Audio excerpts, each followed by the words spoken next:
All right, good morning, Metaverse. It's another episode of On OpenSeas with your host, Prof. Anyways, we're sponsored by Culture Horde. Definitely subscribe. Our newsletter goes out on the Tees, Tuesday and Thursday at 8 p.m.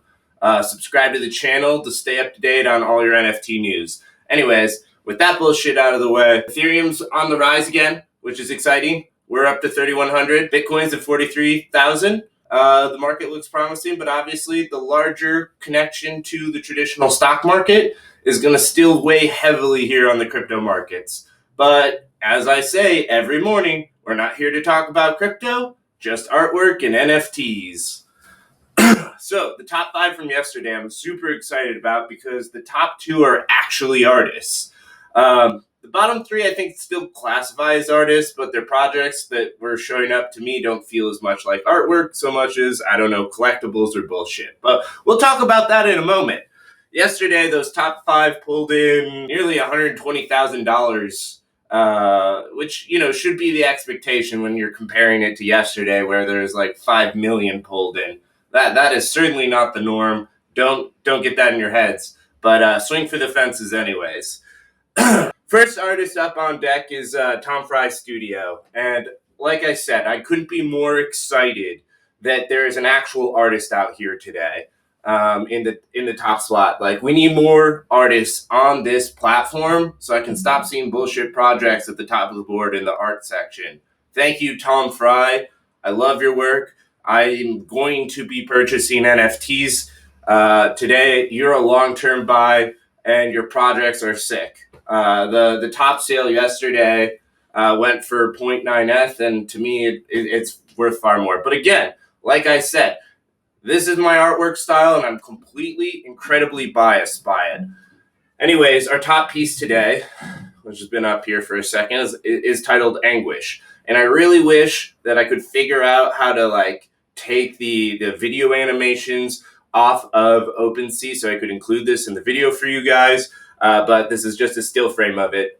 It doesn't really capture the feeling of anguish that you get as you try to study and look at the details of this piece, and it's constantly moving and vibrating on you. I don't know if you can really get the anguish from this still. And I really think that this piece, Anguish, might have been a much more vibrant and energetic piece on canvas. And I'm bullshitting, and I have no idea if this is true, but I really think that might be the case. And then he brought it online and just did a color inversion and realized how dark and somber it was and was like, all right, let's just animate this and make it frustrating to look at and call it Anguish, because that's the feeling it gives you as you sit there and you really struggle with it and you feel the twinge of tension trying to actually see the detail of this piece. And yes, I'm harping on it a lot, but Tom Fry deserves attention. He's in the top slot, and this is the first artist this week that we've gotten in this position. Kudos to you, Tom. Like I said, it should have gone for more. All right, on to number 2 of today. Apparently, I can't even put number 2 up. This collection is from an artist called Trippy Heads. The collection's called Trippy Heads by an artist named Creamster Crypto. And I'm super excited because not only do we have an artist in the top slot, we have an artist in the number 2 slot. Like I said, the next 3 are going to be far more disappointing, and I'll have far less to say. So this video is actually still going to be short. Anyways, Creamster Crypto. Creamster Crypto. It's just very sexual. So Trippy Heads. I want to make this clear before I, say the following. I really like this project. I like this artist. I like this work.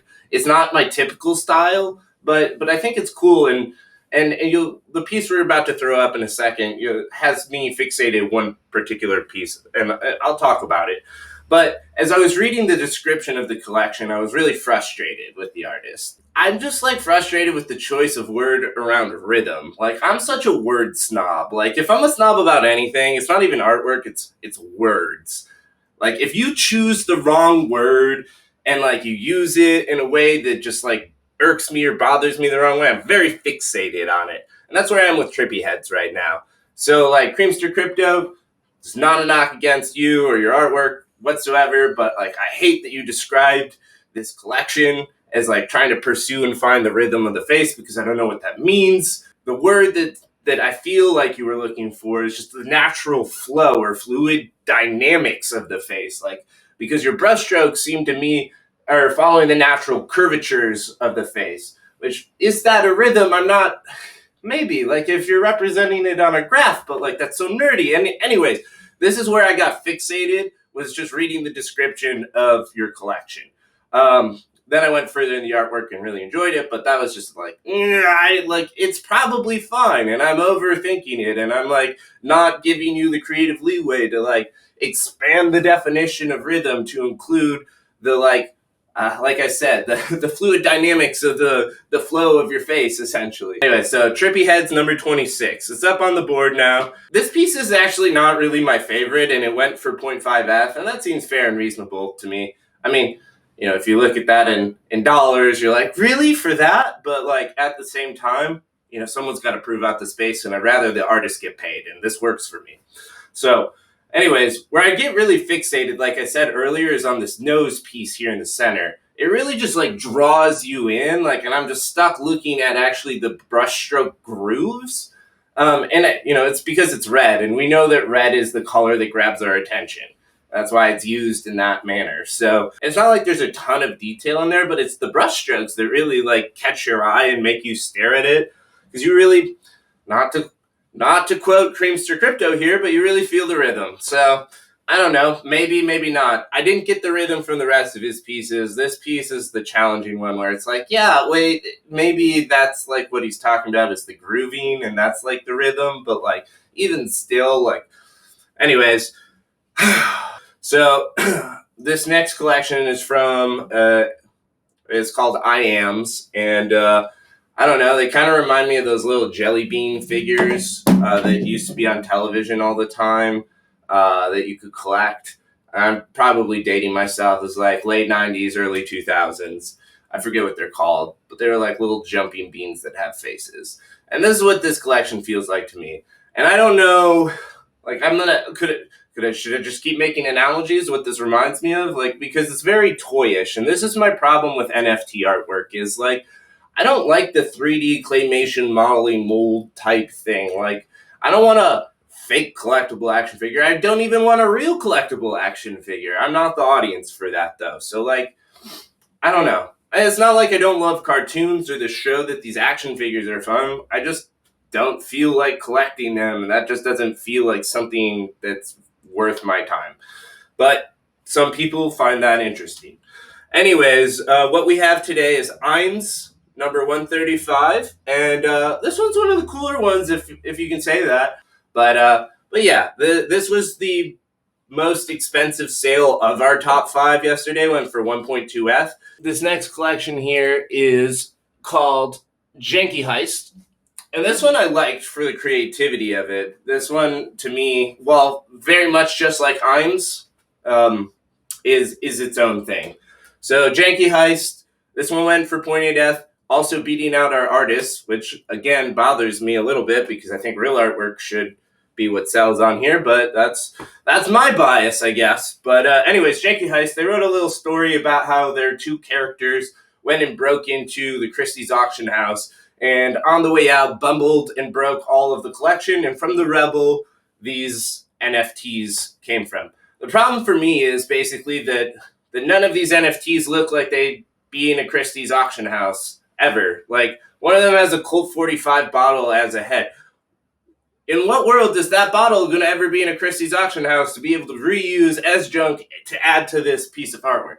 Not to mention that all this artwork is obviously animated, and it's a figment of their imaginations, but like if you're going to create a story and tie it to your artwork, make sure that those 2 connect. That's my problem here. Anyways, Janky Heist is by artists named Janky and Gugamon, and the duo are verified, so they seem to be pretty popular. They have a website and a Discord, and there may be a larger metaverse play here that I'm unaware of. But our project yesterday that went for 0.8F was Deaf Boy Gold number 3, a super swaggy title for what is basically, I don't know, a glorified trophy from any video game you've ever played. And our last one today is Nightkids. Nightkids is, it seems to be like a DAO or at least a group or a collective who's going out and recruiting artists to do private mints that their buyers club get private access to. And that's what this is. This is a membership to that buyers club. There's no artwork out yet, but essentially when they release artist drops, members of the club get first buy at the base price, right? And if they don't want to get in on the collection then goes to public sale after 7 days. And if it goes and increases the value, they miss their opportunity, but they can always buy it on the open market, but they get first rights to buy. I'm not standing out here with a megaphone telling you to go buy Nightkids collection. Stay tuned to this channel because we're probably going to start our own art buying club, right? Why not get on it? And yeah, so you should just do that. And stay tuned, listen to us. We'll tell you what to hodl. That's it for today. Have a good rest of your Wednesday, and thank you for listening to Culture Whore and Prof and on OpenSeas, because I'm not sure why you would.